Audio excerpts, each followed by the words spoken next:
Hi guys, today's video is going to be all about nail care. I have done a video like this before, which I'll link below, which is more about kind of how I polish my nails and, I don't know, keep them looking nice. That was something that was requested. But today's video is going to be more about the products that I've recently discovered, and this is one of them. It's the Hansen Cuticle Remover. This I've heard a lot about, and I actually found it in one of my local cheap makeup shops.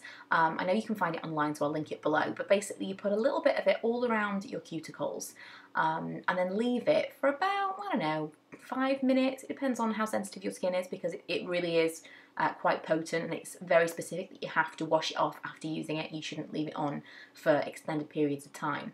But after that time I've left it on, I kind of rub away at my cuticles, and I find that any of the dry, dead skin, I mean, some of you may not have this, but I really suffer with kind of dry cuticles, and all that dry skin kind of just like rubs away. It might sound really gross, but it works. And my cuticles are already reduced from doing this. But after that, I then use a cuticle stick or orange stick, whatever you want to call it, to push them back. Next, I file down my nails. This is if I'm going to paint them straight away, which in this video I'm going to. And then I paint them. I was actually using some new nail polishes, which is kind of what inspired this video.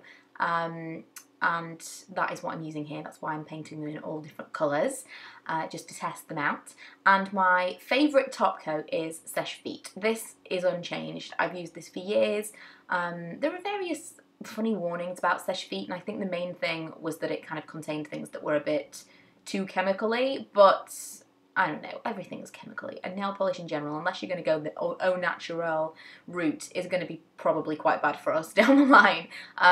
So yeah, I'm not super bothered about the fact that there are these warnings about Seche Vite. I think they're kind of unfounded. But it's the best, glossiest top coat I've ever used, and people are always asking me if I'm wearing gel nails. So if you're looking for a top coat recommendation, I would highly recommend it. I get it from Amazon, which I find to be the cheapest place you can get it from, and it lasts me ages. For those of you that are less into colour and polish and more into care and manicure stuff, this is where you will pick back up in interest. I'm now using a cuticle oil. I don't know if it's a cuticle oil or a cuticle gel. It's definitely more gel-like in consistency. And this is what I used earlier on to push back my cuticles. It was the lid of this. It's from the Body Shop. It smells really nice. It's an almond cuticle oil. It smells really, really nice. And I love that it's a brush. I know you can barely see what I'm doing here. Angle is terrible. But it is a brush, so I like the way that it applies, but it's not the world's best cuticle oil. It's not one I would recommend necessarily, but it's a step that I like to do, and I'll use whatever cuticle oil I've got.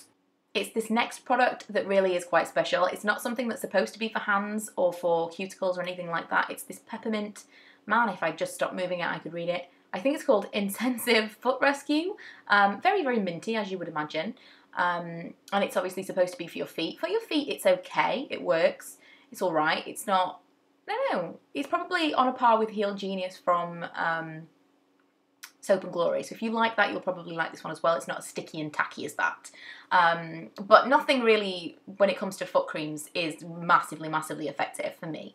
Whereas for cuticle balm, this is absolutely amazing. It softens everything up. If you have those dry, flaky cuticles, the cuticle remover I mentioned earlier will really help with that, but it's not going to soften everything. Whereas this, left on as long as possible and rubbed in as much as possible, is just an absolute miracle worker.